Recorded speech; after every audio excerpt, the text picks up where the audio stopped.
Kallasiga 1.200.000 rubl tangani oldingiz. Endi nima qilmoqchisiz u puldagi?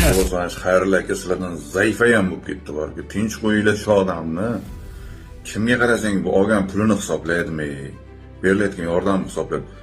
Bu odam qor kurab yurganda qayerda edinglar? Endi hamma prosmotr uchun borib yotibdi, yoniga tiqilib video qilib yotibdi. Endi unchalik emas-da. To'g'ri qahramonlik qildi, gap bo'lishi mumkin emas. Lekin nima Rossiyada qancha o'zbek qor kurab yuribdi? Nimaga shularni video qilmaysizlar, shularga yordam qilmaysizlar? Balki mayli qahramonligi uchun bundan ko'piga ham loyiq. Lekin sizlar uni qahramonligi uchun emas, prosmotr uchun boryapsizlar-ku yoniga. Bormagan bitta men qoldim o'zim bormagan. Radioni qo'ysang ham Xayrullo Ibodullayev, televizorni qo'ysang ham Xayrullo Ibodullayev, kipitilnikni qo'ysang ham Xayrullo Ibodullayev, tok pechkani qo'ysang ham Xayrullo Ibodullayev. Endi nima qilyapsizlar blogerlar? Bechora odam yashagani qo'yinglar, tinch qo'yinglar bechorani. Qor deylar o'zi bor-ku.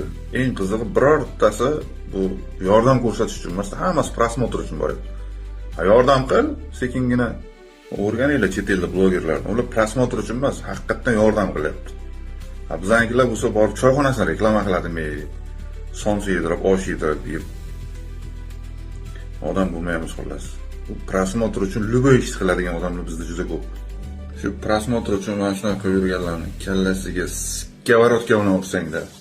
Xayrli aka, maslahatim bunaqa prosmotr uchun siz yetaklar yurganlardan uzoqroq yuring. O'z Instagram oching, yurgizing, videolaringizni qo'yib boring. Bunaqa hayp uchun sizdan foydalanayotganlardan uzoqroq yuring. Ularning maqsadi sizni elga tanitish emas, ularning maqsadi ko'proq prosmotr, ko'proq auditoriya. Uyat o'zbeklar, uyat.